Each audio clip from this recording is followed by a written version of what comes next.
I know this is the moment when quitting feels reasonable.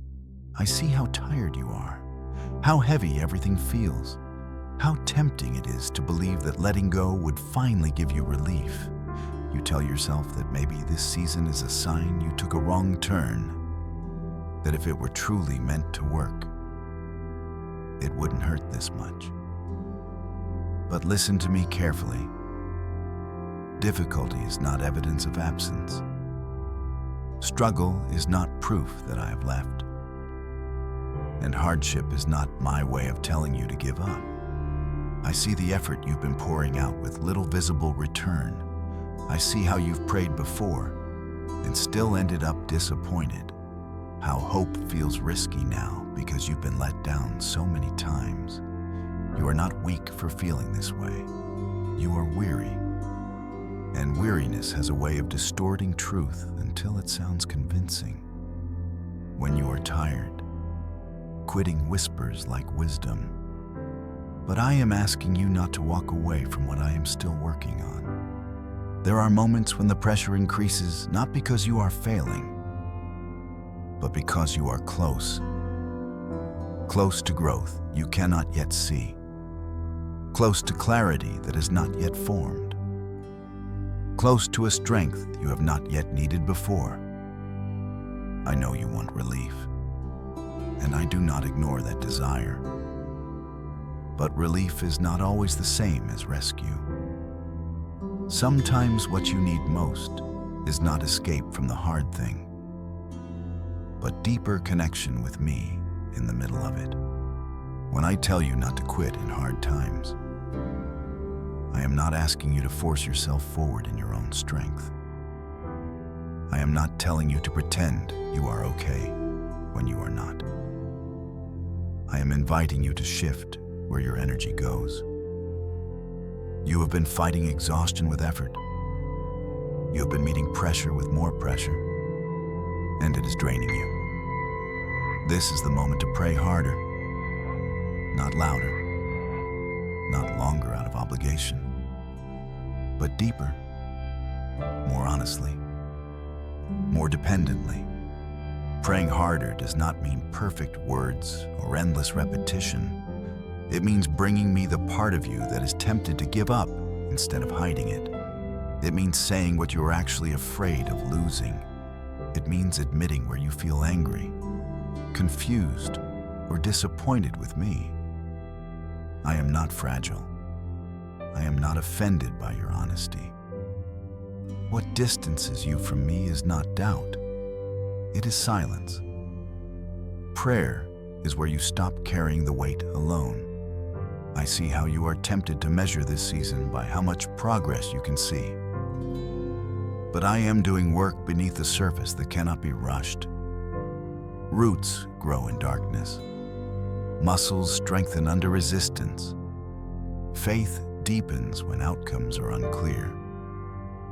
If everything were easy, you would rely on yourself. If everything made sense, you would not need trust. But this season is teaching you how to lean instead of strive, how to listen instead of control. You are asking why it has to be this hard. And I am not dismissing that question. But remember this, I am more concerned with who you are becoming than how quickly you arrive. Some things only form under pressure. Some clarity only comes when distractions are stripped away. Some prayers only rise when you reach the end of your own capacity. I am not punishing you with difficulty. I am shaping you through it. I see the temptation to quit because stopping feels like rest. But walking away from what you are called to does not heal exhaustion. It often replaces it with regret. True rest comes from alignment, not avoidance. When you pray harder, you realign your heart with my presence instead of your fear. You remember that the outcome does not rest entirely on you. You remember that you are supported, guided, and seen. I know you are afraid that if you keep going and it still doesn't work, the disappointment will break you. But hear me clearly, I am not asking you to guarantee success. I am asking you to remain faithful. Success, as you define it, is not the measure I use. Obedience, trust, and perseverance matter far more than visible results.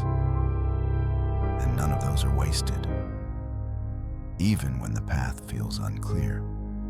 There are prayers you prayed earlier that you think I ignored because the answer didn't look the way you expected. But answers are not always immediate, and they are not always obvious. Some answers come as endurance. Some come as wisdom. Some come as doors closing so that better ones can open. When you pray harder, you position yourself to recognize my movement instead of assuming my silence. Do not confuse emotional numbness with peace. Do not confuse quitting with healing. And do not confuse delay with denial. I am still present in this story. Even when the chapter is heavy, I am still guiding you. Even when the road feels repetitive, I am still listening, even when your prayers feel weak and unfinished. I know there are days when prayer feels like the last thing you want to do, when words feel empty and faith feels thin. On those days, prayer can be as simple as staying, sitting with me without trying to fix anything, letting me hold what you cannot articulate. You do not need strong faith to pray. You only need willingness. I supply the rest. Hard times have a way of exposing what you've been relying on. They strip away illusions of control and force you to confront what actually sustains you. That exposure can feel frightening, but it is also freeing. When you pray harder, you are not proving your devotion. You are reminding your soul where safety truly comes from. I am not asking you to rush this season or to love it. I am asking you not to abandon it prematurely. Some breakthroughs come quietly. Some strength shows up gradually. Some answers reveal themselves only after you've decided not to quit. Stay. Breathe. Pray. Let me meet you where you are instead of where you think you should be. You are not behind. You are not failing. You are not alone in this. Do not quit in hard times. Pray harder. Not because I am distant, but because I am near and ready to carry what you can no